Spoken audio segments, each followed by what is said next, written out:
Assalamualaikum warahmatullahi wabarakatuh. Alhamdulillahi rabbil alamin.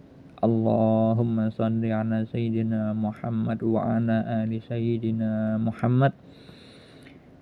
Rezeki dan ibadah setelah lupa. Kali ini saya ingin mengkaji manfaat lupa yang mungkin banyak dari kita tidak menyukainya. Maka untuk apa saja yang ada pada diri kita yang tidak kita sukai, maka ingatlah firman Allah Ta'ala di dalam surat Al-Baqarah ayat 216. Boleh jadi kamu membenci sesuatu padahal ia amat baik bagimu, dan boleh jadi pula kamu menyukai sesuatu padahal ia amat buruk bagimu. Allah mengetahui sedang kamu tidak mengetahui. Allah menyatakan Allah itu mengetahui sedangkan kita tidak mengetahui. Oleh karena itu, sifat lupa ada yang mungkin banyak orang tidak mengetahuinya. Ada rezeki di situ dan sarana bisa dijadikan sarana beribadah. Seperti apa itu? Saya pernah mengalami ketika bulan Ramadan makan di siang hari. Seingat saya ketika masih sekolah. Setelah usai makan, selesai, sudah habis makanannya di piring, maka saya dibuat ingat oleh Allah. Nah, perbuatan seperti itu tidaklah membatalkan puasa kita. Karena apa?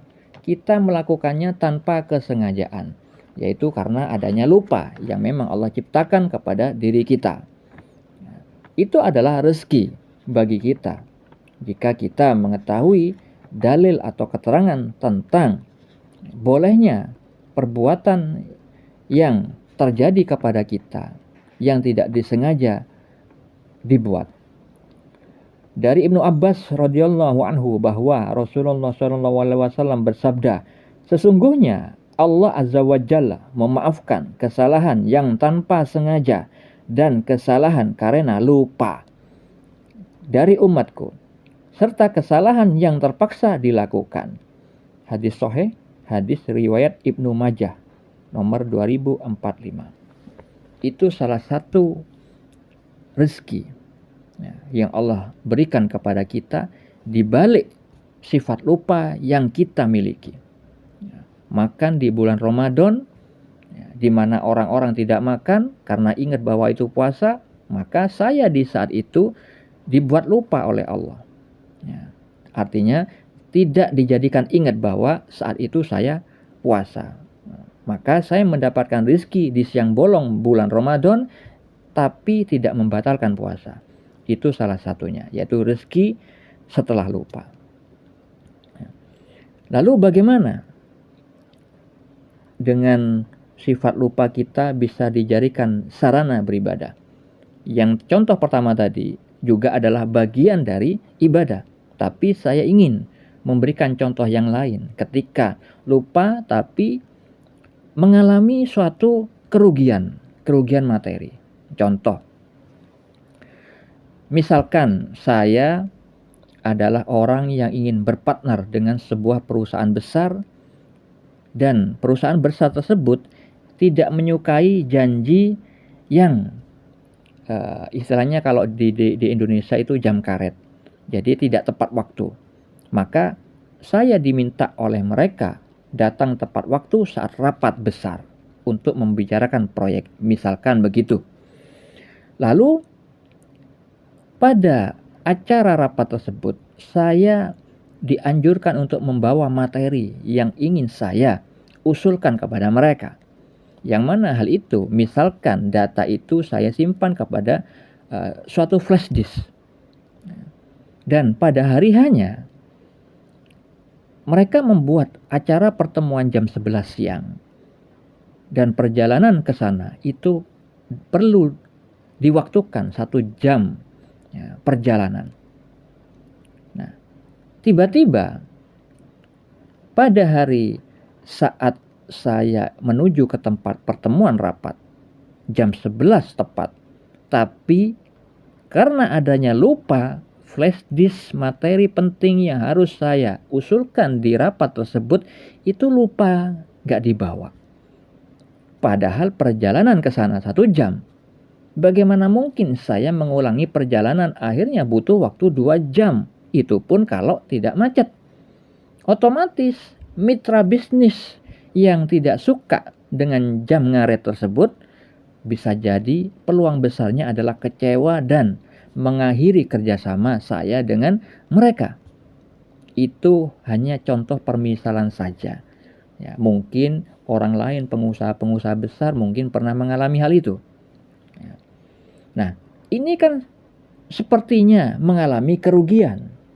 Padahal dari sudut pandang Nabi kita, Nabi Muhammad SAW yang paling makrifat kepada Allah, paling mengenal kepada Allah, mengenal ilmu syariat dengan baik dan ilmunya dari wahyu Allah, bukan dari hawa nafsu, mengatakan di dalam sebuah hadis, sungguh menakjubkan keadaan seorang mukmin.